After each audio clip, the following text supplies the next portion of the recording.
Welcome back to our channel happy family blog. তো আজ চলে এসেছে একটা নিউ ব্লগ নিয়ে। আজ হলো পুরাষ্টমী। তো আমি তো বড়, এটা হচ্ছে যারা বাড়ির বড় তাদেরকে পুরা বসানো হয়, নতুন বস্ত্র দেওয়া হয়, ঠাকুরের সামনে উত্থানা হয়। তো আজকে আমি হলাম পুরা, তো সেই পুরাতে কী কী হচ্ছে না হচ্ছে তোমাদের সাথে সবটাই শেয়ার করবো, তোমরা দেখতে থাকো।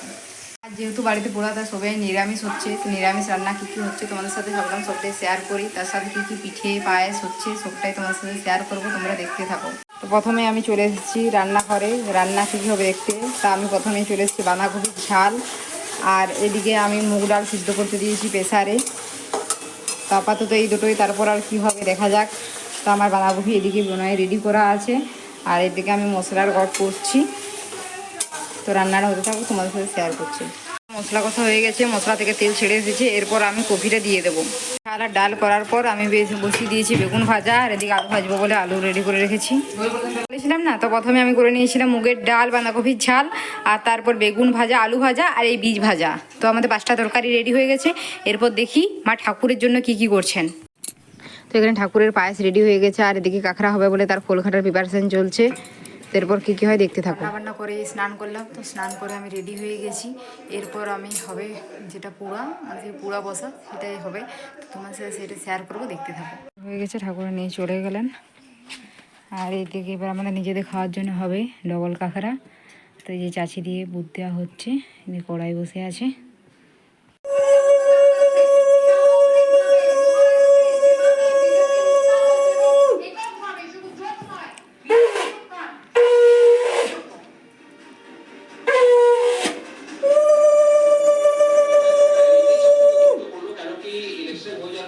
তো আমাদের ঠাকুর পুজো কমপ্লিট হয়ে গেছে। এরপর ঠাকুরকে প্রণাম করে নিচ্ছেন, আর এরপরে হবে পোড়া বস করানো। তো সেটা কিভাবে হচ্ছে তোমরা দেখো, দেখলেই বুঝতে পারবে।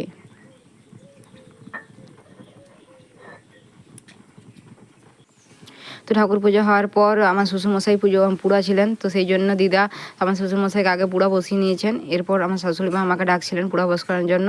তো দিদা সেরানোর পর আমি সেখানে গিয়ে বসলাম।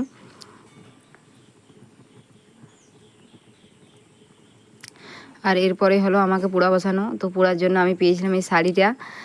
তো আমাকে বলছিলেন পরে আসতে, কিন্তু সেই সময় তাড়াহুড়োর জন্য আমি পরতে পারিনি, ওই জন্য আমি কাঁধে নিয়ে নিয়েছিলাম। আর আমি বলছিলাম ক্যামেরাটা এখান থেকে ধরো না, ওই দিক থেকে ধরো, তাহলে ভালো দেখাবে। তো সেই জন্য ও প্রথমে এদিক থেকে ধরলো, পরে ওই দিকে গিয়েছিলো যাতে আমার মুখটা দেখা যায়। তো প্রথমে পুরা বস করানোর জন্য আমাকে পরিয়ে নিলেন চন্দনের টিপ। তো চন্দনের টিপ দেওয়ার পর মাথায় ফুল দিয়ে দিলেন, আর তারপর দিয়ে দিলেন আতপ চাল। তো এসব করার পর আমাকে প্রদীপ দিয়ে উনি অর্থি নিলেন। তো পুরা বসানোর এটাই নিয়ম। তো তোমাদের কার কার বাড়িতে পুরা আছে আমাকে অবশ্যই কমেন্ট করে জানাবে। এরপর দিদা এসে উনিও আমাকে চন্দনের ফোঁটা পরিয়ে দিলেন, আর আতপ চাল দিয়ে আশীর্বাদ করে নিলেন। আর এদিকে মা শাক বাজাচ্ছিলেন।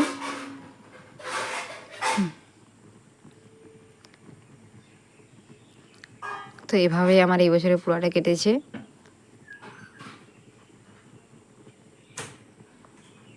তো আমার এই পুরো রিচুয়ালটা খুব ভালো লাগে, কারণ আমি তো বড়, আর বাড়ির বড়দের নিয়ে এটা করা হয়। আর আমার বোনদের এটা আবার খুব খারাপ লাগে, কারণ ওরা পায় না এটা। আর পুরোতে সবথেকে ভালো জিনিস নতুন বস্ত্র দিতে হয়। তো নতুন বস্ত্র পেতে কার না ভালো লাগে, আমার তো দারুণ লাগে। আর আমার শাশুড়ি মাও বড় ছিলেন, ওই জন্য ওনাকেও আতপ চাল দিয়ে দিলেন আশীর্বাদ করার জন্য। আর এরপর আমার শ্বশুরমশাই বললেন আমিও আশীর্বাদ করব, তো উনি এসে আতপ চাল দিয়ে দিলেন, আর আমিও টুপ করে প্রণামটা সেরে নিলাম। তো আমার পুরো এবারের মতোই এভাবেই কাটলো।